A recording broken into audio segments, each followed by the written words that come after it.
Morning students, हम हमारी class start करते हैं। आज की सेल बायोलॉजी हम पढ़ रहे हैं। देखिए लास्ट क्लास जो हुई थी सेल बायोलॉजी की, उसमें हम सेल बायोलॉजी यानी प्लाज्मा मेम्ब्रेन के बारे में हम लोग पढ़ रहे थे और प्लाज्मा मेम्ब्रेन कोशिका कला के कार्य तक हम लोग समझ चुके थे। Functions of plasma membrane, properties हम लोग पढ़ रहे थे प्लाज्मा मेम्ब्रेन की प्रॉपर्टीज। ठीक है, तो हम आगे कंटिन्यू करते हैं।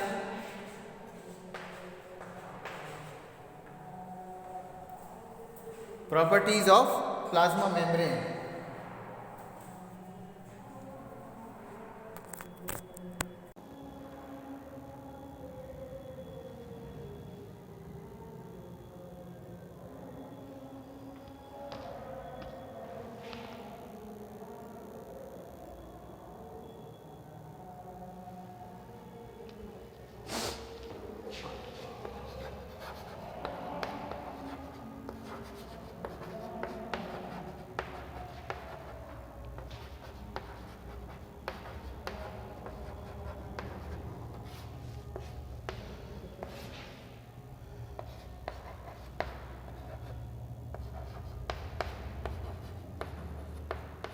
प्लाज्मा कला के गुण।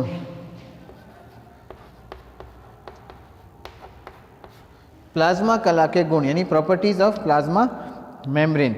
देखिए इसमें क्या है कि हम लोग पढ़ेंगे कि प्लाज्मा मेम्ब्रेन जो है अपने अंदर और बाहर किस तरह से सॉल्यूट्स को यानी कि पदार्थों का या सब्सटेंसेस के आवागमन को यानी कि उनके ट्रांसपोर्ट को कंट्रोल करती है। सेल के अंदर और बाहर जाने वाले हर मॉलिक्यूल को, ये जैसे कोशिका है, सेल है, ठीक है, इसके अंदर और बाहर जाने वाले हर मॉलिक्यूल को प्लाज्मा मेम्ब्रेन में से होकर के गुजरना पड़ता है। ठीक है ना, हर मॉलिक्यूल जो है प्लाज्मा मेम्ब्रेन में से होकर के ही गुजरेगा, तभी वो सेल के या तो अंदर जा पाएगा बाहर से, या फिर बाहर से वो अंदर जा पाएगा। अब ये जो ट्रांसपोर्ट होता है यानी जो परिवहन होता है कि ये जिसे हम बोल सकते हैं आवागमन, ठीक है, ये हम बोल सकते हैं ट्रांसपोर्ट ऑफ मॉलिक्यूल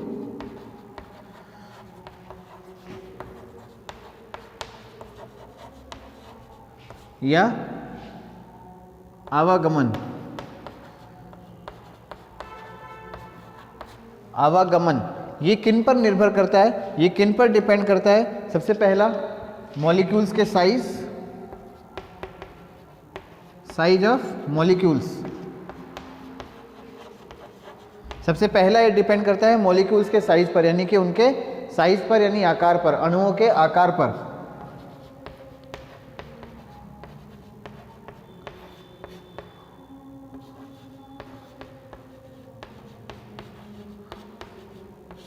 ठीक है ना, अणुओं के आकार के ऊपर निर्भर करता है। प्लाज्मा मेम्ब्रेन के अंदर ऐसे पोर्स पाए जाते हैं, छिद्र पाए जाते हैं, तो ऐसे अणु जो इन छिद्रों से छोटे होते हैं, जिनका आकार उन छिद्रों से या उन पोर से छोटा होता है, वो इजीली प्लाज्मा मेम्ब्रेन को क्रॉस कर जाते हैं, दूसरी तरफ चले जाते हैं, जबकि जिनका आकार या साइज उनसे बड़ा होता है वो उसको क्रॉस नहीं कर पाते। ठीक है, दूसरा डिपेंड करता है डिफ्यूजिंग पार्टिकल्स के इलेक्ट्रिक चार्ज पर।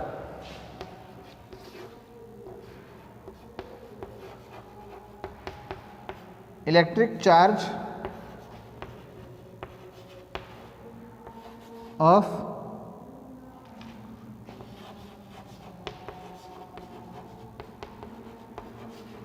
डिफ्यूजिंग पार्टिकल्स यानी कि विसरित होने वाले कणों के या विसरण कणों के विद्युत आवेश पर।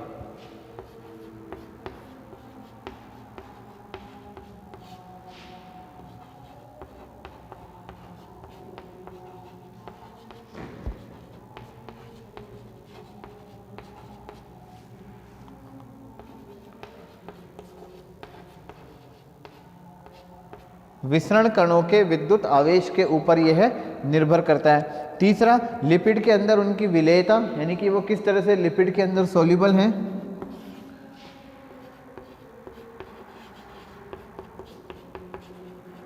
सॉल्युबिलिटी इन लिपिड्स, लिपिड जो है उनके अंदर उनकी विलेयता यानी कि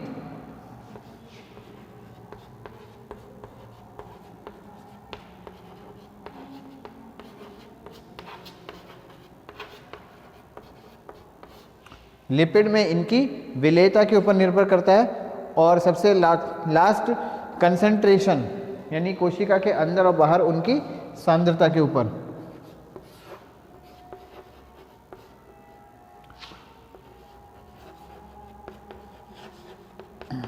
concentration of molecules in and out of cell। ठीक है, in and out of cell. इसको मैं हिंदी में यहाँ लिख रहा हूँ, ऊपर चौथा ही पॉइंट है, हिंदी में यहाँ लिख रहा हूँ।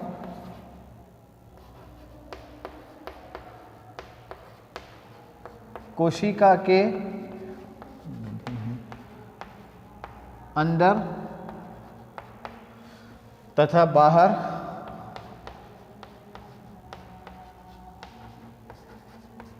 उनकी सांद्रता पर। ठीक है, उनकी सांद्रता पर। अगर सांद्रता बाहर की तरफ ज़्यादा होगी तो बाहर से पदार्थ अंदर आ जाएंगे, सांद्रता अंदर की अगर ज़्यादा होगी तो अंदर से पदार्थ जो होंगे वो बाहर चले जाएंगे। तो इन चार बिंदुओं के ऊपर पदार्थों का आवागमन जो है, यानी कि जो मॉलिक्यूल्स हैं या सब्सटेंसेस हैं, उनका ट्रांसपोर्ट जो है वो डिपेंड करता है। पदार्थों का आवागमन इन चार के ऊपर निर्भर करता है। ठीक है ना। अब हम कुछ देख लेते हैं कि पदार्थों का जो आवागमन होता है वो किस प्रकार से होता है।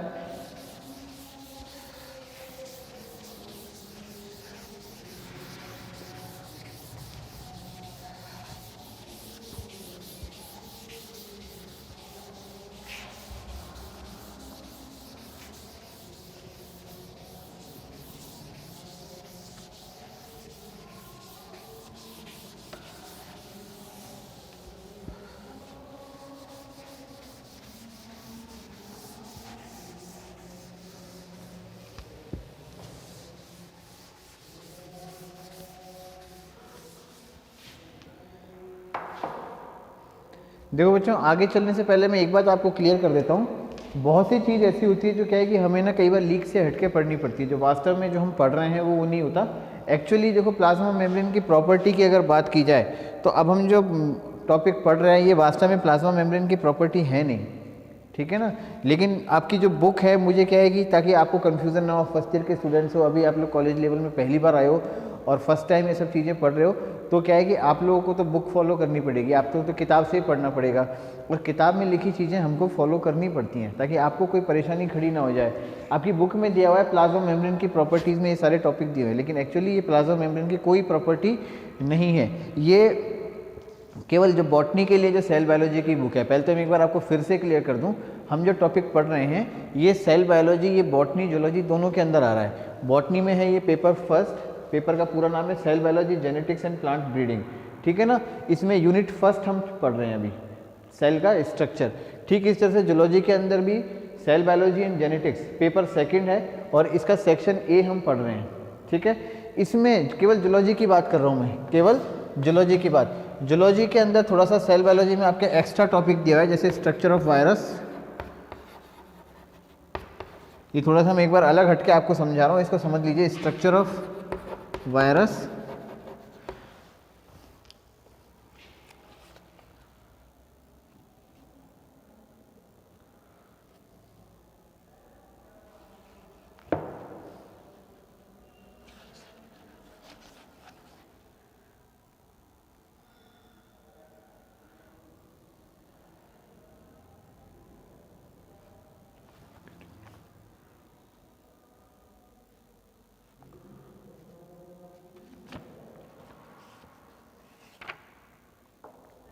और इसके अलावा थोड़ा सा सेल उसमें प्रोकैरियोट यूकैरियोट के बीच में difference, structure, difference between prokaryotic and eukaryotic cells वगैरह। तो ये चीज़ें मैं आपको माइक्रोबायोलॉजी के अंदर पढ़ाऊंगा। जो स्ट्रक्चर ऑफ वायरस है ये हो सकता है मैं आपको अलग से पढ़ा दूं, बाकी मैंने आपको माइक्रोबायोलॉजी में भी प्रोकैरियोटिक और यूकैरियोटिक सेल के बीच में डिफरेंस पढ़ा दिया है। जो माइक्रोबायोलॉजी की हमने क्लास ली है वहाँ पर भी हमने प्रोकैरियोटिक और यूकैरियोटिक सेल्स के बीच में डिफरेंस पढ़ लिया है। और प्रोकैरियोटिक और यूकैरियोटिक कोशिकाओं की संरचना, यानी प्रोकैरियोट और यूकैरियोटिक सेल का स्ट्रक्चर भी हमने वहाँ पर देख लिया है। तो वो सारा आपका वहाँ से कवर हो जाएगा। ठीक है ना। वो बार बार यहाँ पढ़ाने की हमको ज़रूरत नहीं है। तो सबसे पहले तो एक ये बचता है स्ट्रक्चर ऑफ वायरस, ये केवल जूलॉजी के अंदर है, ये बॉटनी के अंदर नहीं है। ठीक है। उस तरह से जूलॉजी में आपके फर्स्ट यूनिट में एक टॉपिक है ट्रांसपोर्ट एक्रॉस मेम्ब्रेन।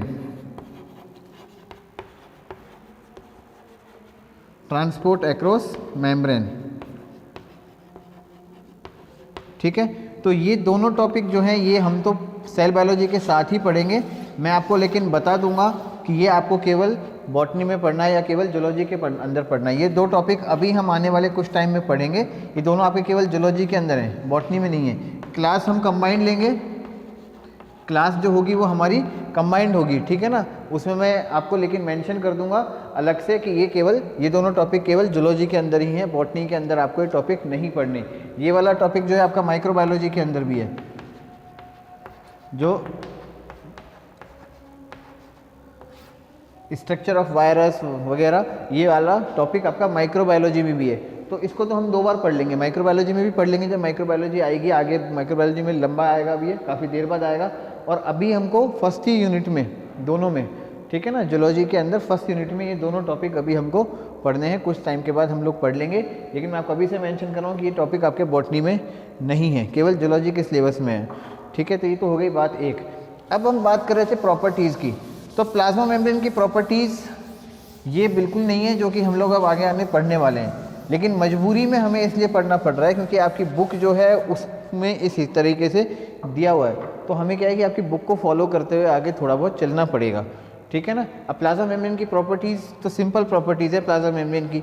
उसमें क्या होता है प्लाज्मा मेम्ब्रेन की, वो लिपिड और प्रोटीन की बनी होती है, हम लोग पहले पढ़ चुके हैं, ठीक है ना। लिपिड और प्रोटीन की बनी होती है। इसके अलावा प्लाज्मा मेम्ब्रेन की प्रॉपर्टी क्या है कि वो सेमी फ्लूइड यानी कि अर्ध तरल अवस्था की होती है, लचीली होती है, पदार्थों का आवागमन वो कर सकती है, ठीक है ना। चयनित पारगम्य होती है यानी कि सेलेक्टिवली परमिएबल वो होती है। तो ये सारे जो फंक्शंस जो हमने पढ़े थे प्लाज्मा मेम्ब्रेन के, ठीक है ना, उसी के अंदर ये प्रॉपर्टीज़ आ जाएंगी। लेकिन फिर भी यहाँ पर आपके अलग से दिया हुआ है प्रॉपर्टीज़ बुक में, तो इसको भी हम एक बार पढ़ लेते हैं कि प्लाज्मा मेम्ब्रेन की जो प्रॉपर्टीज़ हैं वो क्या होती हैं, ठीक है। तो एक बार इसको भी देख लेते हैं हम लोग, ताकि आपको क्या कन्फ्यूज़न ना हो, इसलिए हम इसको प्रॉपर्टीज़ में अलग से पढ़ रहे हैं।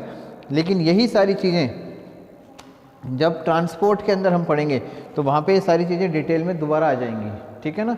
तो अभी तो हम प्रॉपर्टीज़ में पढ़ रहे थे कि प्लाज्मा मेम्ब्रेन के अंदर और बाहर पदार्थों के आवागमन जो होता है वो कुछ तत्वों, कुछ पॉइंट्स के ऊपर डिपेंड करता है, निर्भर करता है। वो 4 पॉइंट्स हमने देख लिए, ठीक है ना। अब इसी के आधार पे पदार्थ जो हैं या सब्सटेंसेस जो हैं प्लाज्मा मेम्ब्रेन के दोनों तरफ ट्रांसपोर्ट करते हैं, आवागमन करते हैं। वो ट्रांसपोर्ट किस तरीके से होता है हम एक बार उसको देख लेते हैं। तो सबसे पहले तो देखो प्लाज्मा मेम्ब्रेन की प्रॉपर्टीज़ में रखिए परमिएबिलिटी।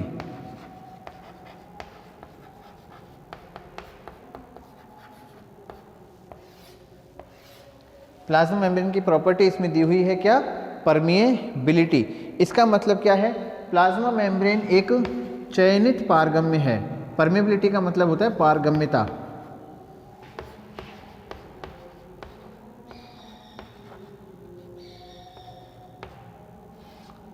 परमिएबिलिटी का मतलब होता है पारगम्यता।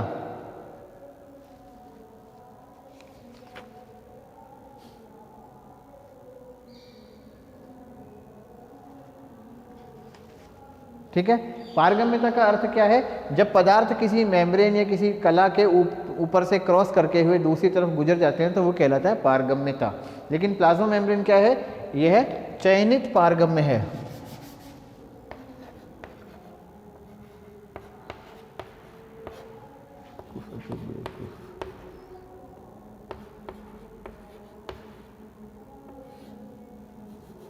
यानी कि यह सेलेक्टिव परमिएबल है।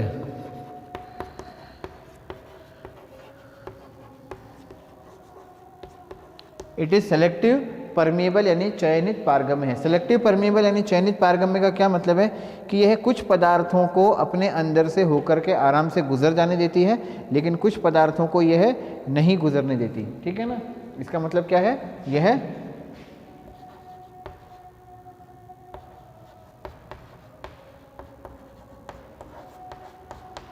कुछ पदार्थों को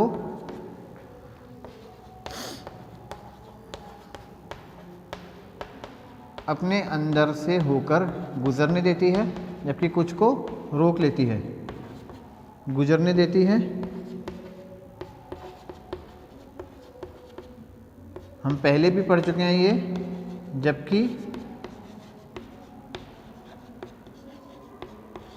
कुछ को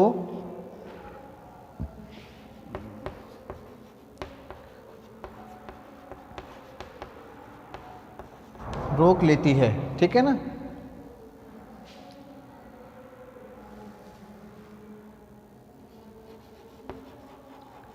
allows some molecules to cross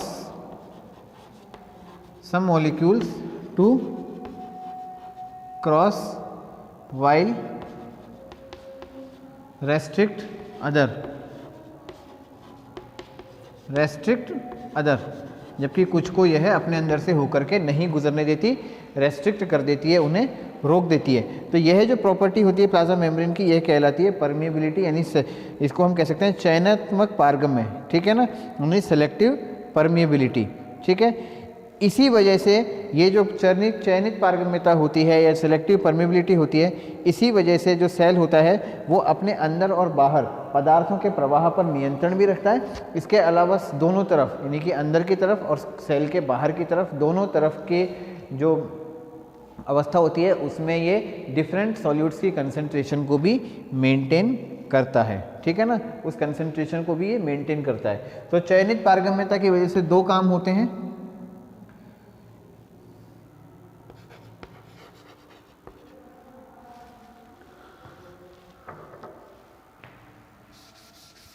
इसको हम लिख सकते हैं, जो सेल है चयनित पारगम्य है, यह सेलेक्टिव परमिएबल है, तो इसकी वजह से यह दो काम करती है। जो सेल मेम्ब्रेन है ये मुख्यतः दो काम करती है। सबसे पहला, helps in maintain concentration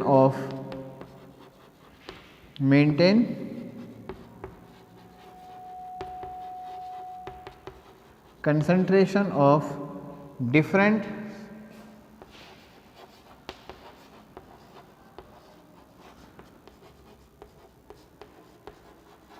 molecules inside the cytoplasm and outside the cytoplasm, inside and outside the cytoplasm.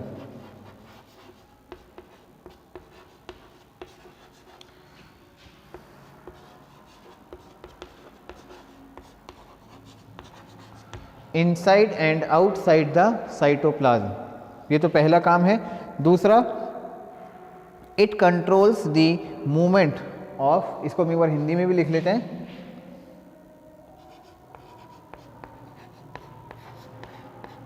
पदार्थों व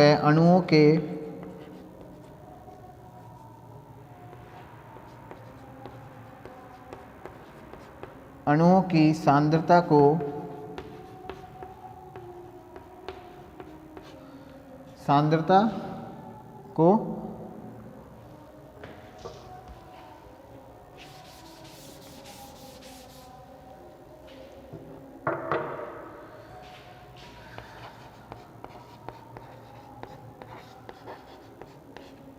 कोशिका के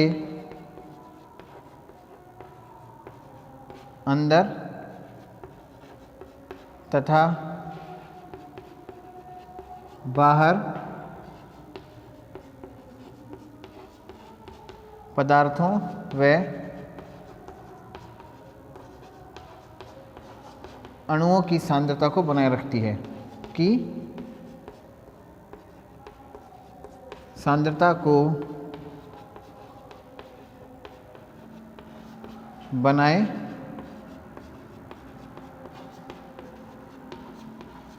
रखती है। पहला काम तो होता है ये, ठीक है ना, यानी कि सेल के अंदर और बाहर दोनों तरफ मॉलिक्यूल्स की कंसंट्रेशन को मेंटेन करके रखती है। ये तो क्या है इसका पहला काम। दूसरा काम,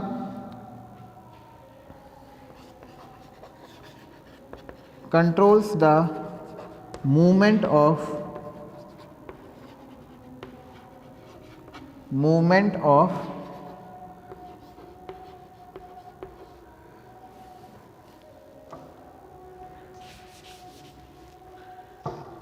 molecules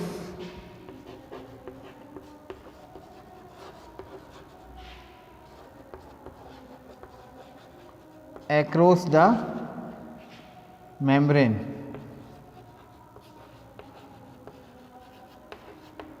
across the membrane, इसको हिंदी में लिख लेते हैं, पदार्थों व अणुओं के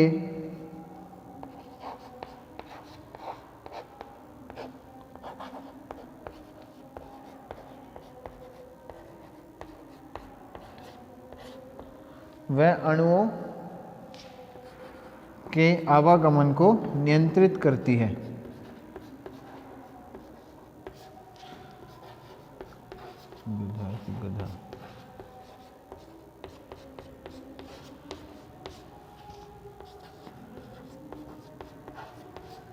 ठीक है, पदार्थों व अणुओं के आवागमन को नियंत्रित करती है, ये इसका काम है।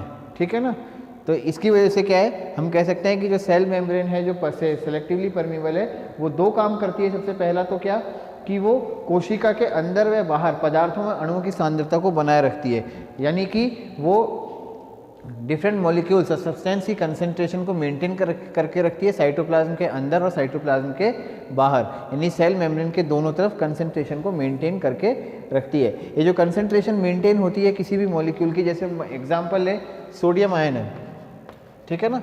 अब ये सेल है, सेल के अंदर सोडियम आयन की कंसंट्रेशन जो होती है वो ज़्यादा होती है, ठीक है, और बाहर सोडियम आयन की कंसंट्रेशन कम होती है। तो ये क्या एक बहुत इंपॉर्टेंट रोल प्ले करता है। ठीक इसी तरफ क्लोराइड आयन है, क्लोराइड आयन की कंसंट्रेशन बाहर ज़्यादा होती है, नेगेटिव आयन अंदर कम होती है, ठीक है ना। तो ये सब क्या एक इंपॉर्टेंट रोल प्ले करते हैं बहुत से सेलुलर फंक्शंस के अंदर, जैसे मसल का मूवमेंट है, या फिर हमारे जो ब्रेन है, ब्रेन से निकलने वाले जो सिग्नल हैं उन सिग्नल्स का ट्रांसपोर्ट है, ठीक है ना।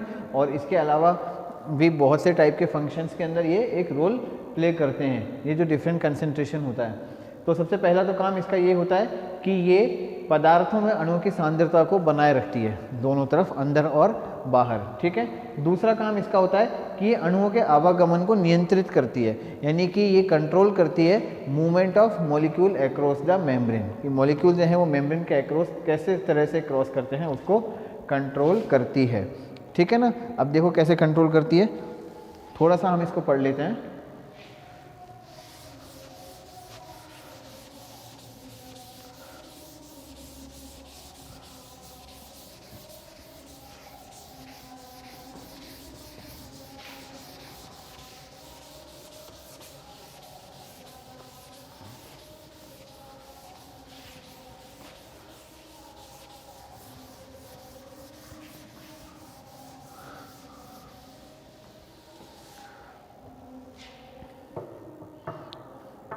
देखो कुछ मॉलिक्यूल ऐसे होते हैं जैसे ऑक्सीजन,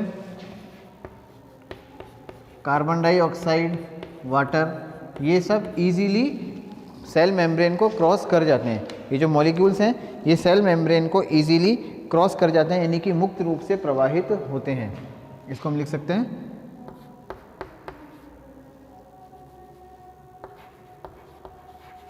फ्रीली मूव, यानी कि मुक्त रूप से प्रवाहित होते हैं।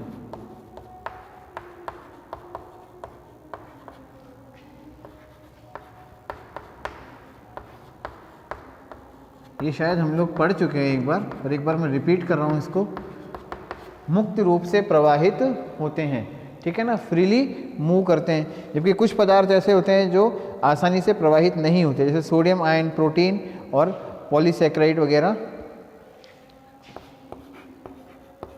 Sodium ion, potassium ion, chloride ion, proteins, polysaccharide,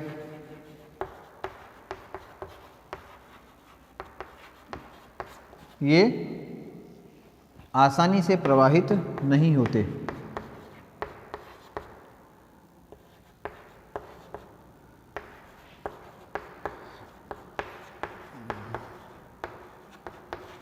नहीं होते।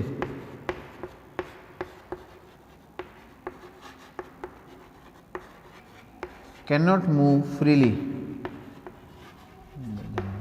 ठीक है, ये आसानी से प्रवाहित नहीं होते, इनको क्रॉस करने के लिए मुश्किल होती है। कम अणुभार वाले जो पदार्थ होते हैं जिनका लो मॉलिक्यूलर वेट होता है, लो मॉलिक्यूलर वेट सब्सटेंसेस, इसको हम लिख सकते हैं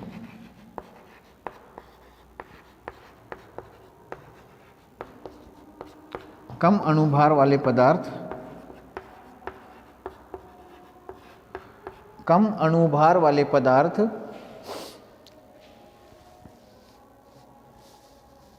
ये आसानी से अंदर और बाहर आ जा सकते हैं, ठीक है, फ्रीली मूव कर सकते हैं,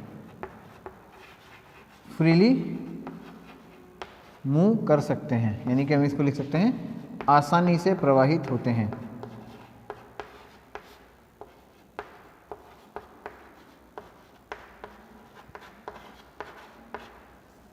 प्रवाहित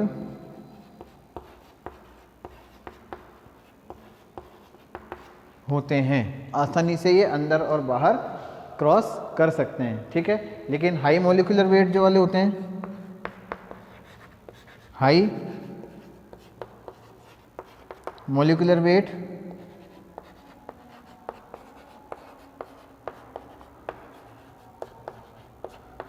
उच्च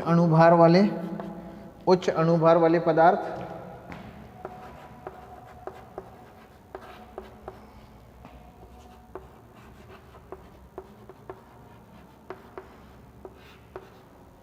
ये क्रॉस या तो नहीं करते या फिर बहुत मुश्किल कर से होते हैं, ठीक है।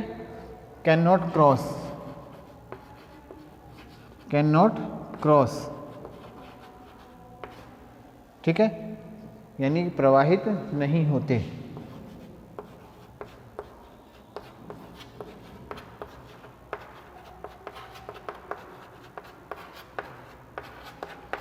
प्रवाहित क्या है, ये नहीं होते, इनका प्रवाहन जो है वो मुश्किल से होता है, ठीक है ना। तो इस तरह से हम कह सकते हैं कि ये ट्रांसपोर्ट को कंट्रोल करती है, ठीक है। अब देखो ट्रांसपोर्ट जो है प्लाज्मा मेम्ब्रेन में, ये हम डिटेल में तो बाद में पढ़ेंगे, अभी मैं आपको केवल शॉर्ट में थोड़ा सा समझा देता हूँ। 3-4 तरीके से हो सकता है। सबसे जो पहला टाइप का ट्रांसपोर्ट है वो कहलाता है ऑस्मोसिस।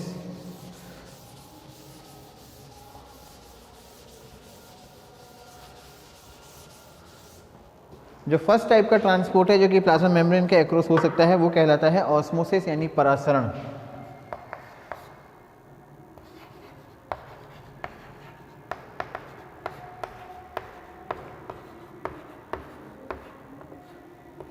ऑस्मोसिस यानी कि परासरण।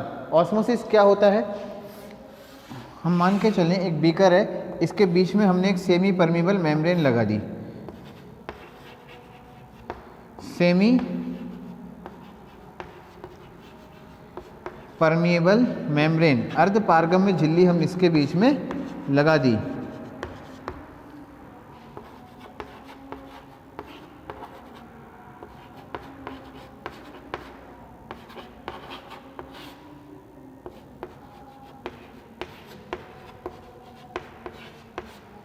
ठीक है ना, अर्ध पारगम्य झिल्ली यानी सेमी परमेबल मेम्ब्रेन लगा दी। ये सेमी परमेबल मेम्ब्रेन अर्ध पारगम्य झिल्ली, इसी क्या प्रॉपर्टी होती है, देखो जो भी कोई सॉल्यूशन होता है, एक सॉल्यूशन की अगर हम बात करें यानी कि विलयन, ये विलयन 2 भागों से बना होता है, सॉल्यूट प्लस सॉल्वेंट, ठीक है, यानी कि विलेय प्लस विलायक, विलेय प्लस विलायक। विलेय यानी सॉल्यूट तो वो जिसको घोला जाए, और विलायक यानी सॉल्वेंट हो जिसमें घोला जाए। यानी कि एक गिलास है, इसमें पानी भरा है, ठीक है, इसमें आप NaCl डिजोल्व कर रहे हो, इसमें आप NaCl डिजोल्व कर रहे हो, तो NaCl तो क्या है, सॉल्यूट यानी कि विलेय, और जो पानी है वाटर, जल, ठीक है ना, ये है सॉल्वेंट यानी कि विलायक। ये क्या है, सॉल्वेंट यानी कि विलायक। समझ में आ गया ना। तो जैसे हम किसी गिलास में पानी भरा है, उसके अंदर हम नमक घोल रहे हैं, NaCl घोल रहे हैं, या फिर उसमें हम चीनी घोल रहे हैं, तो नमक या चीनी जिसको भी हम घोल रहे हैं वो क्या कहलाता है, सॉल्यूट यानी कि विलेय। और जिसके अंदर घोला जाता है, पानी जो है, पानी के अंदर हम घोल रहे हैं, तो वो कहलाता है सॉल्वेंट यानी कि विलायक। अब अर्धपारगम्य झिल्ली जो होती है वो विलायक के अणुओं को यानी सॉल्वेंट मॉलिक्यूल को तो अपने अंदर से होकर के क्रॉस करने देती है, ठीक है ना, सॉल्वेंट मॉलिक्यूल को तो वो अपने अंदर से होकर क्रॉस करने देती है, लेकिन सॉल्यूट के मॉलिक्यूल को वो क्रॉस नहीं करने देती। विलेय के जो अणु होते हैं उनको अपने अंदर से होकर के क्रॉस नहीं करने देती। ये क्या काम होता है अर्धपारगम्य झिल्ली का। अर्धपारगम्य झिल्ली अपने अंदर से सॉल्यूट के मॉलिक्यूल यानी विलय के अणुओं को तो गुजरने नहीं देती, क्रॉस नहीं करने देती, लेकिन ठीक इसके उल्टा सॉल्वेंट या विलायक के अणुओं को वो अपने अंदर से होकर के गुजर जाने देती है। ऐसी झिल्ली कहलाती है अर्धपारगम्य झिल्ली। अब एक बीकर लिया हमने, उस बीकर या एक बड़ा बर्तन लें, उस बर्तन को हम अर्धपारगम्य झिल्ली से सेपरेट कर दें, बीच में अर्धपारगम्य झिल्ली लगा दें और उसमें 2 चैम्बर बन जाएं। दोनों चैम्बर के अंदर हम पानी डाल दें। इसमें पानी इधर की तरफ कम और इधर की तरफ पानी का लेवल ज़्यादा रख दें।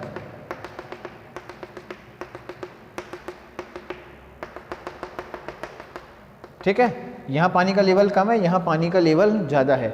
दोनों तरफ हम NaCl डिज़ोल्व करें। यहाँ पे हम NaCl डिज़ोल्व करें 5 ग्राम, यहाँ पे हम NaCl को डिज़ोल्व करें 2 ग्राम। यहाँ पे हम NaCl को हम डिज़ोल्व करेंगे कितना 2 ग्राम। इधर हमने 5 ग्राम NaCl डाला है, इधर हमने 2 ग्राम NaCl को डिज़ोल्व किया यानी कि डाला है। अब होगा क्या, ये जो अर्धपारगम्य झिल्ली है, ये अर्धपारगम्य झिल्ली अपने अंदर से NaCl के अणुओं को तो नहीं गुजरने देगी, NaCl के अणु को तो ये क्रॉस होने से रोक लेगी, लेकिन चूंकि वाटर जो जल के अणु है वो इसमें से होकर के गुजरेंगे, लेकिन उनके गुजरने की दिशा कौन सी होगी, उनकी हाई कंसंट्रेशन से लो कंसंट्रेशन की तरफ। ठीक है, यानी high concentration of solvent to low concentration of solvent. ये कंसंट्रेशन है, ठीक है ना, कंसंट्रेशन ऑफ सॉल्वेंट। मैंने इसको शॉर्ट में लिख दिया है, जैसे ये है कंसंट्रेशन, ठीक है ना। इसको अपन शॉर्ट में लिख देते हैं CONC और N। ये इस सारे को मैंने N बना के ऊपर चढ़ा दिया, कंसंट्रेशन हो गया। ठीक है ना, शॉर्ट में मैं लिख देता हूँ, आगे कई बार आपको लिखे तो आपको यही समझ जाना कंसंट्रेशन ऐसे लिखा हुआ है। ठीक है, तो जो सॉल्वेंट हैं उनकी हाई कंसंट्रेशन से लो कंसंट्रेशन की तरफ सॉल्वेंट के मॉलिक्यूल्स जो होंगे वो क्रॉस करेंगे। अब देखो सॉल्वेंट की उच्च सांद्रता यानी विलायक की उच्च सांद्रता कहाँ है, विलायक की उच्च सांद्रता है इधर की तरफ, इधर की तरफ विलायक की उच्च सांद्रता है। ठीक है ना, और इधर की तरफ विलायक की सांद्रता जो है वो निम्न है, कम है। यहाँ पर 5 ग्राम जो NaCl है वो थोड़े से पानी में मिला है तो सांद्रता पानी की कम हो गई। ठीक इसके उलट यहाँ 2 ग्राम NaCl ज़्यादा पानी में मिला है तो यहाँ पानी की सांद्रता ज़्यादा हो गई। हम पानी की मात्रा को भी लिख लेते हैं, मान के चलें यहाँ है 50 ml पानी और यहाँ है 25 ml पानी। ठीक है, तो 25 ml पानी के अंदर 5 ग्राम NaCl मिला है तो यहाँ पानी की सांद्रता ज़्यादा है। यहाँ 50 ml पानी के अंदर 2 ग्राम NaCl मिला है तो यहाँ पानी की सांद्रता ज़्यादा है। इसके उलट अगर हम देखें तो सॉल्यूट की सांद्रता यहाँ ज़्यादा है, जो विलय के अणु हैं NaCl के जो अणु हैं उनकी सांद्रता यहाँ ज़्यादा है। यहाँ 25 ml पानी में 5 ग्राम NaCl है तो NaCl की कंसंट्रेशन या सांद्रता इस तरफ ज़्यादा है। ठीक है ना, और यहाँ 50 ml पानी के अंदर 2 ग्राम NaCl है तो NaCl की कंसंट्रेशन यहाँ पर कम है। लेकिन हमें NaCl की कंसंट्रेशन से मतलब नहीं है, NaCl विलेय है, क्या है, सॉल्यूट है। हमें विलायक यानी सॉल्वेंट की कंसंट्रेशन से मतलब है, सॉल्वेंट की कंसंट्रेशन यानी कि विलायक की सांद्रता इस तरफ ज़्यादा है, इस तरफ कम है। तो विलायक अपनी उच्च सांद्रता से निम्न सांद्रता की तरफ प्रवाहित होते हैं। आप ये मत समझिएगा कि पानी की लेयर यहाँ ज़्यादा है, पानी यहाँ पे ज़्यादा है, ऐसा नहीं है। आप चाहो तो पानी दोनों तरफ बराबर बना दो, सांद्रता पानी के इनसे फर्क नहीं पड़ता। ठीक है ना, पानी दोनों तरफ बराबर हो गया। यहाँ भी 25 ml है, यहाँ भी हमने इसको मॉडिफाई कर दिया, यहाँ भी 25 ml पानी है। यहाँ 25 ml पानी में 5 ग्राम NaCl, यहाँ 25 ml पानी में 2 ग्राम NaCl, यहाँ 25 मिलीलीटर पानी में 5 ग्राम NaCl। तो पानी की कंसंट्रेशन, पानी की सांद्रता यहाँ पे ज़्यादा है, यहाँ पे कम है, क्योंकि यहाँ पे NaCl ज़्यादा घुला हुआ है। तो पानी अपनी उच्च सांद्रता से, पानी यानी जो विलायक के अणु हैं, सॉल्वेंट के मॉलिक्यूल्स हैं, वो अपनी उच्च सांद्रता से निम्न सांद्रता की तरफ गति करते हैं। यह प्रक्रिया कहलाती है क्या, ऑस्मोसिस यानी कि परासरण। ये प्रक्रिया क्या कहलाती है, ऑस्मोसिस यानी परासरण। तो ऑस्मोसिस की डेफिनेशन या परासरण की डेफिनेशन क्या होगी, यदि विलायक के अणु अपनी उच्च सांद्रता से निम्न सांद्रता की तरफ अर्धपारगम्य झिल्ली में से होते हुए गति करते हैं तो यह अवस्था ऑस्मोसिस कहलाती है। ठीक है ना, यह अवस्था परासरण कहलाती है। If the molecules of solvent crosses the semi permeable membrane from their high concentration to low concentration then the process is known as osmosis. तो प्रोसेस क्या कहलाता है? ऑस्मोसिस यानी परासरण कहलाता है। मैं डेफिनेशन लिख देता हूँ एक बार इसकी। पहले तो आप चाहें तो ये चित्र बना सकते हैं, फिर अपन डेफिनेशन लिखेंगे।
डेफिनेशन लिख लेते हैं अपन अब।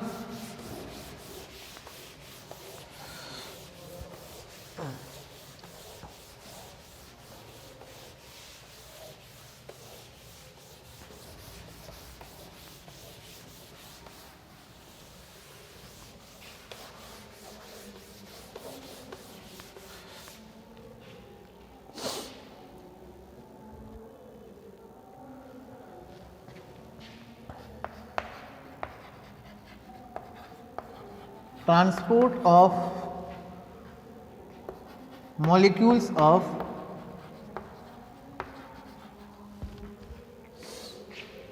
solvent from their high concentration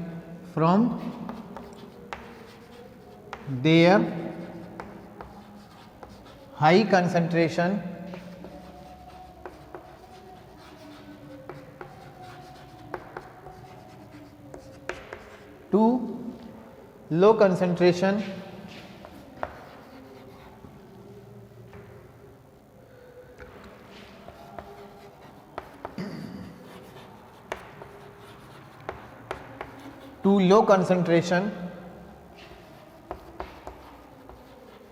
across a semi permeable membrane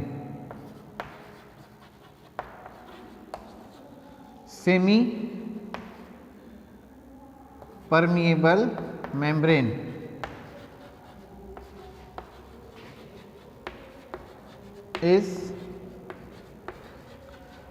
known as osmosis।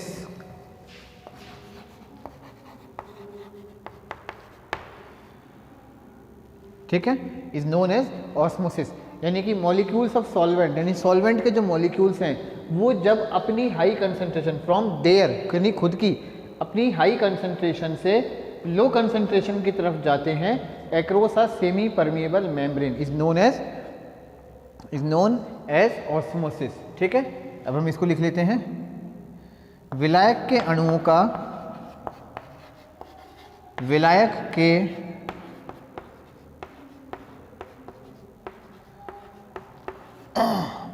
का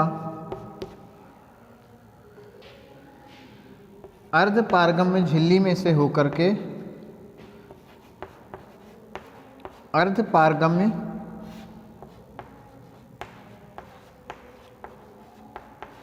झिल्ली से होकर स्वयं की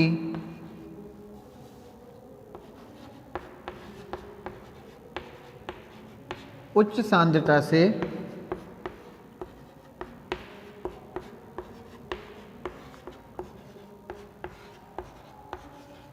निम्न सांद्रता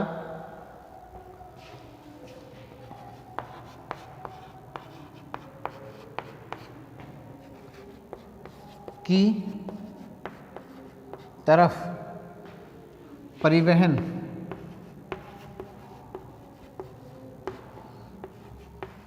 परासरण कहलाता है।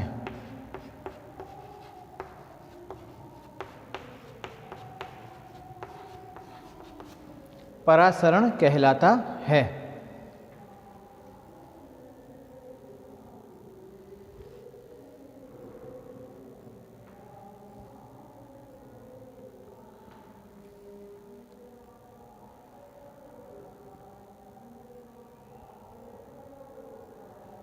ठीक है, परासरण कहलाता है। इसका एग्जाम्पल अगर अपन देखें, आप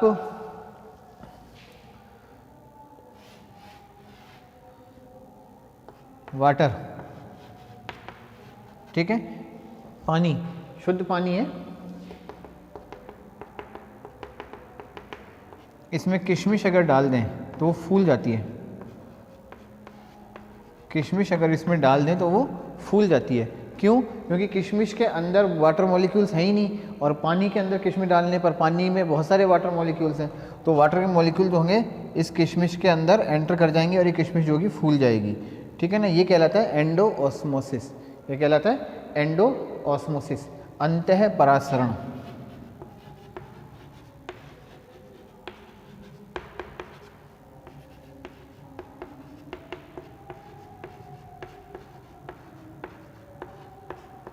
यह प्रक्रिया कहलाती है एंडोऑस्मोसिस, अंतः परासरण। अगर कोशिका को निम्न सांद्रता के घोल के अंदर डाल दिया जाए तो कोशिका के अंदर पानी एंटर करता है, जल के जो अणु होते हैं कोशिका के अंदर आ जाते हैं, और वह अवस्था कहलाती है एंडोऑस्मोसिस, यानी कि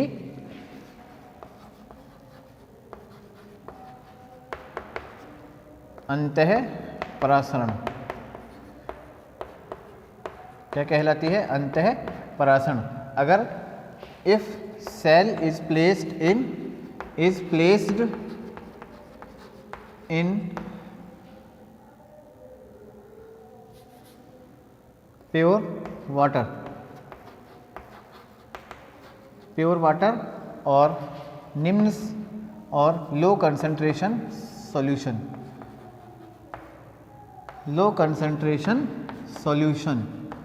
ठीक है, लो कंसंट्रेशन सॉल्यूशन, या इसको हम बोल सकते हैं हाइपोटोनिक सॉल्यूशन। अब यहाँ पे कंसंट्रेशन की जो बात है, ये सॉल्यूशन है। अब यहाँ पे कंसंट्रेशन की जो बात है ना, वो पूरे सॉल्यूशन की कंसंट्रेशन है। पूरे सॉल्यूशन की कंसंट्रेशन हमेशा हम लोग सॉल्वेंट की कंसंट्रेशन से नहीं नापते, सॉल्यूट की कंसंट्रेशन से नापते हैं। ठीक है ना, अगर आपसे कहा जाए, कुछ नहीं बोला जाए, आपको पानी है 50 ml पानी है, और इस 50 ml पानी में आपने 10 ग्राम NaCl डिज़ोल्व कर दिया जाए, अब बोलो कंसंट्रेशन कितनी है? तो कंसंट्रेशन इसके हिसाब से नपेगी। सॉल्यूशन हाइपोटोनिक है, हाइपरटोनिक है, क्या है वो? इसके हिसाब से तय होगा। ठीक है ना, इसके हिसाब से कभी भी तय नहीं होता। ये हम केवल जब परासरण की बात करते हैं, जब इसकी कंसंट्रेशन देखते हैं, नहीं तो नहीं। तो यहाँ पे मैंने लिखा है ना लो कंसंट्रेशन सॉल्यूशन, तो लो कंसंट्रेशन सॉल्यूशन का मतलब क्या है कि इसकी कंसंट्रेशन कम है, NaCl की कंसंट्रेशन कम है। तो NaCl की कंसंट्रेशन कम है तो इसका मतलब ऑटोमेटिकली इसकी कंसंट्रेशन जो है वो, इसकी सांद्रता जो है वो ज़्यादा हो जाएगी, तो अंतः परासरण होगा। यानी कि अगर आप कोशिका को एक ऐसे विलयन के अंदर रख दो जिस विलयन की सांद्रता कोशिका के अंदर की सांद्रता से कम है, तो पानी जो है वो कोशिका के अंदर प्रवेश कर जाएगा। ठीक है ना, तो पानी हमेशा खुद की उच्च सांद्रता से निम्न सांद्रता की तरफ जाता है, लेकिन अगर हम साधारण बात करें तो पानी निम्न सांद्रता से उच्च सांद्रता की तरफ जाता है। ठीक है ना, क्योंकि हमेशा किसी विलयन की सांद्रता उसमें विलेय की सांद्रता के ऊपर, ये विलेय की मात्रा के ऊपर निर्भर करती है। किसी भी विलयन की सांद्रता विलेय की मात्रा के ऊपर निर्भर करती है। मैं फिर से बोल रहा हूँ, विलयन की सांद्रता विलेय की सांद्रता के, विलेय की मात्रा के ऊपर निर्भर करती है। ठीक है ना, concentration of any solution depends on the amount of solute. पानी के अंदर आप NaCl को घोलोगे तो उस सॉल्यूशन की जो कंसंट्रेशन है, जो सांद्रता है, वो NaCl की मात्रा के ऊपर निर्भर करेगी। ठीक है, NaCl की मात्रा पर निर्भर करेगी। अगर NaCl की मात्रा ज़्यादा है तो उसकी कंसंट्रेशन ज़्यादा है, अगर NaCl की मात्रा कम है तो उसकी कंसंट्रेशन कम है। ये हमेशा होता है। लेकिन जब भी परासरण की बात करते हैं तो परासरण में हम केवल सॉल्वेंट ही कंसंट्रेशन को देख लेते हैं। ठीक है ना, तो परासरण को हम उल्टे तौर से भी लिख सकते हैं, परासरण को हम उल्टे तौर से भी लिख सकते हैं कि अर्धपारगम्य झिल्ली में से होकर के विलायक के अणुओं का निम्न सांद्रता से उच्च सांद्रता की तरफ गति या परिवहन करना परासरण कहलाता है। इस डेफिनेशन को भी मैं लिखा दूंगा। ठीक है, तो अगर हम एक सेल को शुद्ध पानी के अंदर रख दें, प्योर वाटर के अंदर रख दें, तो वो सेल फूल जाएगी। ठीक है ना, उसे बोलते हैं अंतः परासरण यानी एंडो ऑस्मोसिस। ये तो बात होगी अंतः परासरण की। अब कहने की मात्रा ज़्यादा है, कहने की बात आसान है कि पानी जहाँ पे ज़्यादा होगा वहाँ से उल्टी दिशा में गति करेगा। ठीक है ना, अगर इसमें चाशनी है, गाड़ी इसमें हमने चाशनी रख दी। ठीक है, इसमें हमने चाशनी भर दी। अब चाशनी भर दी का मतलब क्या है कि पानी के अंदर हमने चीनी इतनी ज़्यादा घोल दी कि पानी बहुत ज़्यादा गाढ़ा हो गया। तो अब चाशनी के हिसाब से, चीनी के हिसाब से इसकी कंसंट्रेशन ज़्यादा है, लेकिन पानी के हिसाब से इसकी कंसंट्रेशन कम है। जल के अणुओं की सांद्रता इसमें कम है। अब इसमें आप अंगूर डाल दो, फूला हुआ ग्रेप, ताज़ा ग्रेप जो होता है, अंगूर डाल दो। कुछ समय बाद ये अंगूर पिचक जाएगा। क्यों पिचक जाएगा? क्योंकि अंगूर के अंदर जल की सांद्रता ज़्यादा, बाहर जल की सांद्रता कम, पानी बाहर आ जाएगा। इसको बोलते हैं एक्सोस्मोसिस। एक्सोस्मोसिस यानी बाह्य परासरण। बाह्य परासरण यह प्रक्रिया कहलाती है एक्सोस्मोसिस यानी बाह्य परासरण।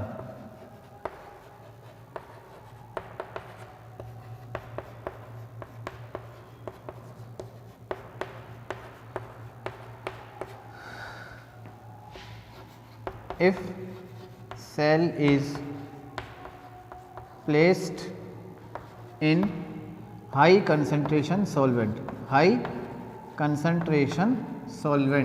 अगर सेल को उच्च सांद्रता वाले विलयन में डाल दिया जाए तो पानी कोशिका से बाहर आ जाएगा। वो अवस्था कहलाती है एक्सोस्मोसिस यानी कि बाह्य परासरण। तो इस तरह से जो जल के अणु हैं, जो वाटर मॉलिक्यूल्स हैं, वो सिंपली ऑस्मोसिस की प्रक्रिया के द्वारा सेल से अंदर और बाहर की तरफ ट्रांसपोर्ट करते हैं, गति करते हैं, परिवहन करते हैं। ये तो हमने पढ़ लिया ऑस्मोसिस। थोड़ा सा इसके बारे में डिटेल अभी हम और पढ़ेंगे एक बार, जब हम ट्रांसपोर्ट एक्रॉस मेम्ब्रेन पढ़ेंगे, वहाँ पे मैं इसको एक बार थोड़ा डिटेल में और समझाऊंगा। तो आज के लिए तो थैंक यू स्टूडेंट्स, इतना ही हम क्लास कंक्लूड कर रहे हैं। सेकंड क्लास हमारी आगे पढ़ेंगे। Thank you.